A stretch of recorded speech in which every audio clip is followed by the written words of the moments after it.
Dear students, I am going to teach you today narration and how to change assertive sentence into indirect speech. सबसे पहले हम सीखेंगे simple sentence का जो पहला भाग है, पहला प्रकार है assertive sentence, उसको कैसे indirect speech में बदला जाए. To change assertive sentence there are 3 rules. अर्थात assertive sentence को indirect speech में बदलने के लिए 3 परिवर्तन जरूरी है. First of all change of tense, यानी हम पहले पढ़ेंगे कि टेंस का परिवर्तन कैसे किया जाए, काल को कैसे बदला जाता है. After that I will teach you change of pronoun, अर्थात उसमें आए हुए सर्वनाम को कैसे बदलेंगे. And at last I will teach you change of nearness in time and place. ये 3 चीज़ें हमें जाननी है. तो सबसे पहले हम शुरू करते हैं change of tense. I will start you now. First of all, how we change tense of the assertive sentence, यानी हम assertive sentence के tense को किस प्रकार से बदलेंगे ये जानेंगे. रूल नंबर 1, पहला रूल यह है कि if reporting verb is in present tense, बहुत ही महत्वपूर्ण रूल है कि अगर reporting verb present tense में हो, there is no change in the tense of reported speech. अर्थात रिपोर्टिंग वर्ब जो कामक बाहर होता है, अगर उसका टेंस प्रेजेंट टेंस में हो तो रिपोर्टेड स्पीच का टेंस जिस भी टेंस में हो उसी में रहने देंगे, उसमें कोई परिवर्तन नहीं करेंगे. एग्जाम्पल के रूप में हम देख सकते हैं he says to me, she will write a letter. अगर हम ऐसे लिखते हैं तो हम इसको ऐसे लिख सकते हैं He tells me, क्योंकि ये प्रेजेंट इंडेफिनिट है और ये फ्यूचर है. दैट सी विल में कोई परिवर्तन नहीं होगा. She will write a letter. Okay, तो इस तरह हमने देखा कि अगर रिपोर्टिंग वर्ब प्रेजेंट टेंस में है तो रिपोर्टेड स्पीच के टेंस में किसी तरह का कोई चेंज नहीं होगा. ठीक उसी तरह दूसरा रूल भी है कि if reporting verb is in future tense, कौन से टेंस में हो, फ्यूचर टेंस. अगर रिपोर्टिंग और फ्यूचर टेंस में हो, no change in the tense of reported speech, तो रिपोर्टेड स्पीच के टेंस में किसी तरह का तब भी कोई परिवर्तन नहीं होगा, जैसे है वैसे ही रहने देंगे. For example, he will say to me,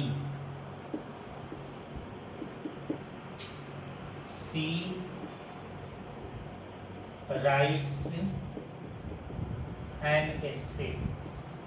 Here you see he will say to me is future tense, she writes an essay is present indefinite. Present indefinite को हम फ्यूचर इंडेफिनिट नहीं बनाएंगे, उसको सीधे सीधे वैसे ही लिख देंगे. he will tell me, हम लिखेंगे he will tell me, inverted comma के ऊपर दैट हो जाएगा और she writes में कोई परिवर्तन नहीं किया जाएगा. she writes an ऐसे जैसे है उसी तरह रहने देंगे. Okay dear students, I will teach you the third rule. तीसरा रूल अब हम पढ़ेंगे. जो थर्ड रूल ये है कि if reporting verb is in past tense, जैसे कि हमने देखा कि अगर रिपोर्टिंग वर्ब प्रेजेंट टेंस या फ्यूचर टेंस में हो तो कोई परिवर्तन नहीं होगा. लेकिन अब इस यहाँ पर हम देखेंगे कि यदि रिपोर्टिंग वर्ब पास्ट टेंस में हो, the tense of reported speech is changed.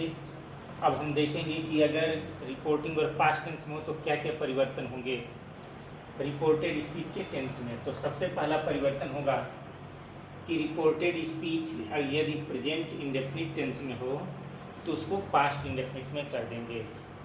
अर्थात यहाँ पर अगर भी फर्स्ट में एस और ईएस का यूज किया गया होगा जो प्रेजेंट इंडेफिनिट की पहचान है, तो यहाँ हो जाएगा वर्ब का सेकेंड फॉर्म, मतलब सब्जेक्ट के बाद सेकेंड फॉर्म का प्रयोग जरूर करेंगे. प्रेजेंट कंटिन्यूअस जिसमें ईजेएमआर के साथ आईएनजी आता है, तो जब हम इसे इनडायरेक्ट स्पीच में बदलेंगे तो यहाँ पर वाज वर प्लस आईएनजी हो जाएगा. ठीक उसी तरह से प्रेजेंट परफेक्ट टेंस को अगर हम अगर रिपोर्टिंग वर्ब पास्ट टेंस में हो और reported speech present perfect tense में हो तो हैज हैव के साथ वी थर्ड आया होगा, तो हम उसके जगह पर पास्ट परफेक्ट टेंस में हैड प्लस वी थर्ड का प्रयोग करेंगे।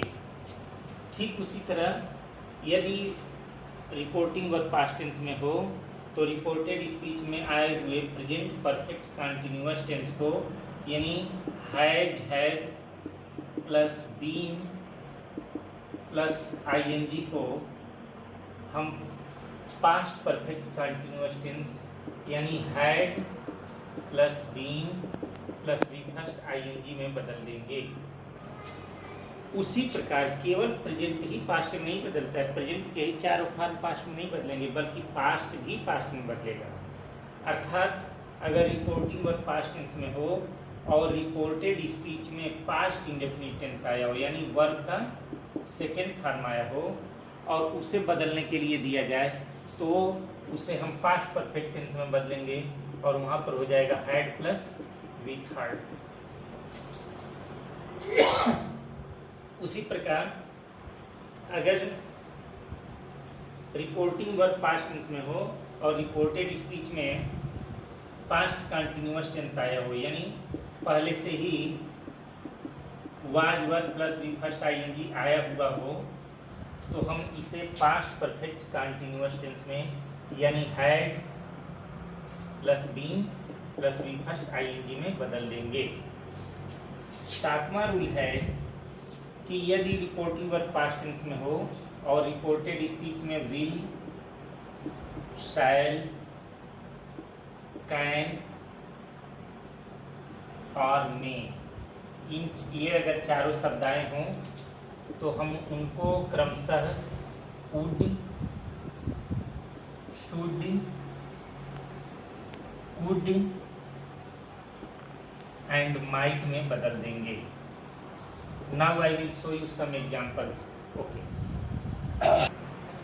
Dear students, I present before you 4 examples. मैं आपको 4 एग्जांपल देता हूँ जिनके द्वारा आप बहुत अच्छी तरह से समझ सकते हैं कि जो मैंने चार्ट बनाया है वो कैसे बदला जाता है। देखिए यहाँ he said to me past indefinite में दिया हुआ, हाँ पास्ट इंडेफिनिट में दिया हुआ है यानी पास्ट टेंस में दिया हुआ है और यहाँ पर she writes a letter, she writes an essay, ये प्रेजेंट इंडेफिनिट टेंस है। जब हम इस प्रेजेंट इंडेफिनिट को बदलेंगे तो यह पास्ट टेंस में हो जाए, पास्ट इंडेफिनिट टेंस में हो जाएगा और इसका तब ट्रांसफर फॉर्म होगा ही सेड टू मी की जगह पर हम लिखेंगे he told me, inverted comma को हटाकर हम दैट लिखेंगे एंड सी राइट्स के जगह पर हम वर्ब का सेकेंड फॉर्म लिखेंगे यानी पास्ट इंडेफिनिट टेंस में सी रोट एंड एसे। इस प्रकार से आपको चेंज करना होगा। ठीक उसी तरह से अगर यहाँ पर प्रेजेंट कंटिन्यूअस टेंस यानी इज के बाद आईएनजी लिखा हुआ है तो हम लिखेंगे आई टोल्ड हिम और इसे हम पास्ट कंटिन्यूअस में बदल देंगे और यह हो जाएगा that it was raining heavily. इस प्रकार लिखा जाएगा। नेक्स्ट रूल है, नेक्स्ट एग्जांपल है कि यहाँ पर ही सा यानी पास्ट इंडेफिनिट, यह वर्ब का सेकेंड फॉर्म है पास्ट इंडेफिनिट और जैसा कि हम जानते हैं कि पास्ट इंडेफिनिट को पास्ट परफेक्ट टेंस में बदला जाता है यानी हैड प्लस वी थर्ड में बदला जाएगा।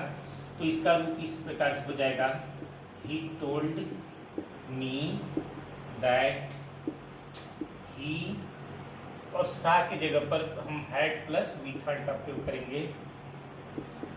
He had seen the ताज और लास्ट ईयर की जगह पर हम लिखेंगे प्रीवियस ईयर। ऐसे इसको चेंज किया जाएगा। ठीक उसी तरह से अब हम देखेंगे विल शैल भी आया हुआ है तो हम यहाँ पर लिखेंगे I told him that. V में कोई परिवर्तन इसलिए नहीं होगा क्योंकि यहाँ पर आई है, फर्स्ट पर्सन प्रोनाउन है तो इसलिए कोई चेंज नहीं होगा। वी और शैल की जगह पर हो जाएगा शुड प्ले हॉकी। इस तरह से इसमें बदलेंगे। एक चीज़ आपको यहाँ पर याद रखना होगा कि अगर पहले से ही वाक्य में मॉडल आके verb would, should, could, might must used to or to। अगर ये वर्ड पहले से ही अगर आए हुए हों तो इस बात का ध्यान रखें, इनमें किसी तरह का कोई परिवर्तन नहीं होगा। जैसे विल को सेल को शुड बना दिए, लेकिन शुड को सेल नहीं बनाना है। विल को वुड बना सकते हैं, लेकिन वुड को विल में नहीं बदलेंगे। Now I will teach you what are the exception of this rule. Okay dear students, I am going to teach you what are the exceptions of the rule.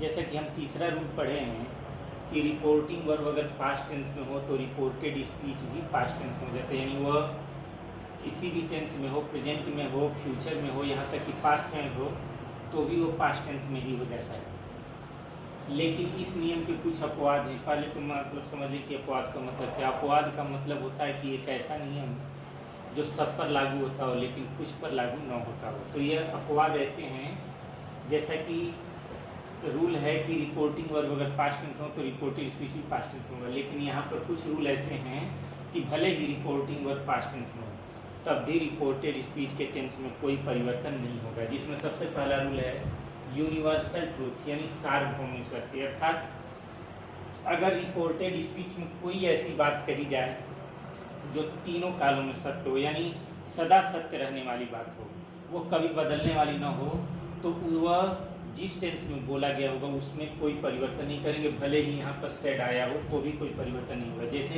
यहाँ said यानी past tense दिया गया और यहाँ पर moves लिखा है यानी प्रेजेंट इंडेफिनिट है, तब भी हम इसको पास्ट इंडेफिनिट में नहीं बदलेंगे और तब हम लिखेंगे इसे द टीचर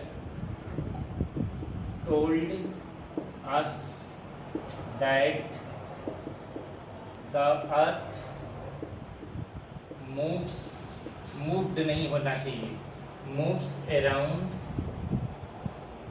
द सन।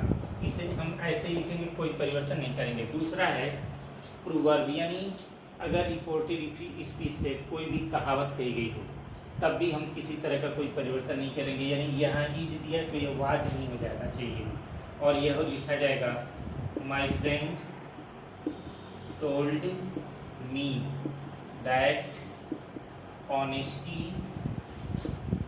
इस की जगह पर बात नहीं होगा, इज द बेस्ट पॉलिसी, हम इसको ऐसे ही लिखेंगे। तीसरा है हैबिचुअल फैक्ट, यानी किसी की आदत का वर्णन किया गया हो तब भी किसी प्रकार का कोई परिवर्तन नहीं होगा।